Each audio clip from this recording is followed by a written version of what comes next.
నమస్కారం. కోట్లాది భక్తుల హృదయాల్లో వెలుగు నింపే అయోధ్య మహాక్షేత్రం నుంచి వస్తున్న ఈ దృశ్యాలు కేవలం వెలుగుల ఉత్సవం కాదు.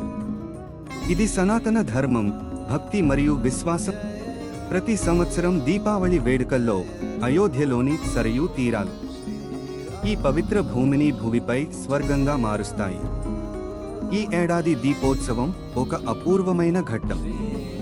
ముఖ్యంగా శ్రీరామ జన్మభూమి మందిరం నిర్మాణం పూర్తయిన తర్వాత జరుగుతున్న ఈ దీపోత్సవం యావత్ ప్రపంచ దృష్టిని ఆకర్షిస్తోంది. రికార్డు లక్ష్యం. ఈ సంవత్సరం అయోధ్య ప్రభుత్వం నిర్దేశించిన లక్ష్యం ఒకటే, గత రికార్డులన్నింటినీ అధిగమించి ఏకకాలంలో 26 లక్షల దీపాలను వెలిగించడం.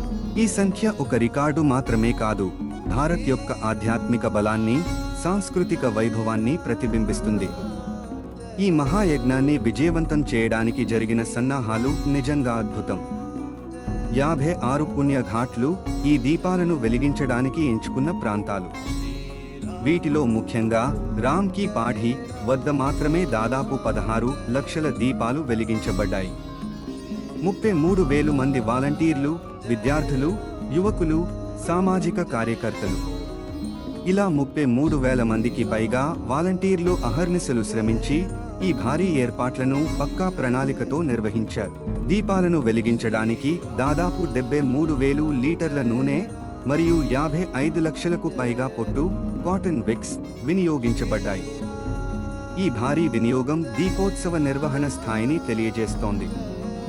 ఈ ఉత్సవం కేవలం ఆధ్యాత్మికం మాత్రమే కాదు, స్థానిక ఆత్మనిర్భర్ భారత్ స్ఫూర్తిని కూడా చాటుతోంది.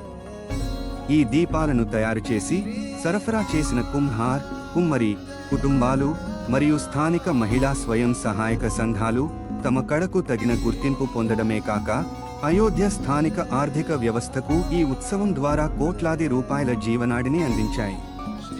దీపోత్సవం అంటే దీపాలే కాదు, ఇది భక్తి, సాంప్రదాయం మరియు కళల సమ్మేళనం. ముఖ్యమంత్రి యోగి ఆదిత్యనాథ్ గారు మరియు వివిధ దేశాల ప్రతినిధులు, సాధువుల సమక్షంలో జరిగే రామలీల శోభాయాత్ర దీపోత్సవానికి ప్రధాన ఆకర్షణ. రామాయణంలోని పవిత్ర ఘట్టాలను అద్భుతమైన నృత్యాలు మరియు ప్రదర్శనల ద్వారా జీవంతం చేసే ఈ యాత్ర ప్రతి ప్రేక్షకుడిని త్రేతాయుగానికి తీసుకెళ్తుంది. అత్యంత అద్భుత ఘట్టం శ్రీరాముడి అయోధ్య ప్రవేశం. పుష్పక విమానం గుర్తుగా అలంకరించబడిన హెలికాప్టర్లో శ్రీరాముడు, సీత, లక్ష్మణులు అయోధ్యకు చేరుకునే సన్నివేశం సాక్షాత్తు రాముడి రాజ్యాభిషేక ఘట్టాన్ని కళ్లకు కట్టినట్లుగా ఉంటుంది. ఆకాశాన్ని రంగస్థలంగా మార్చిన మరో 2 అద్భుతాలు డ్రోన్ షో మరియు లేజర్ షో. వేల సంఖ్యలో డ్రోన్లు ఆకాశంలో రామాయణ ఘట్టాలను, రామ్ మందిరం నమూనాలను మరియు జై శ్రీరామ్ పదాలను వెలుగులతో ఆవిష్కరించాయి. ఆధునిక సాంకేతికతతో కూడిన 3D హోలోగ్రాఫిక్ మరియు లేజర్ లైట్ షో భక్తిని, సాంకేతికతను మేళవించి అయోధ్య రాత్రి ఆకాశాన్ని అద్భుత దృశ్యంగా మార్చివేసింది. సరయూ నదీ తీరం పూర్తిగా వెలుగుల కాంతితో నిండిన తర్వాత కార్యక్రమం యొక్క శిఖరాగ్రానికి చేరుకుంటుంది. అదే సరయూ మహాహారతి. 1,100 మందికి పైగా వేదవేత్తలు, సాధువులు, అర్చకులు కలిసి ఒకేసారి వేద మంత్రాలను గళమెత్తుతూ పవిత్ర సరయూ నదికి మహాహారతిని సమర్పించారు. ఈ సమయంలో దేవాలయాల ఘంటా నాదాలు, దీపాల వెలుగు మరియు భక్తుల నినాదాలు అయోధ్యను స్వర్గంగా మార్చివేశాయి. దీపోత్సవం సందేశం. ఈ ఉత్సవం మనకు ఒక శక్తివంతమైన సందేశాన్నిస్తోంది.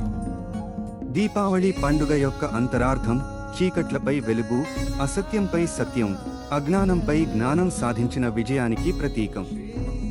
అయోధ్య దీపోత్సవం 2025 కేవలం ఒక పండుగగా కాకుండా భారతదేశం తన సంస్కృతిని, భక్తిని మరియు ఆధునిక సాంకేతిక శక్తిని ప్రపంచానికి చాటి చెప్పే వేదికగా నిలిచింది.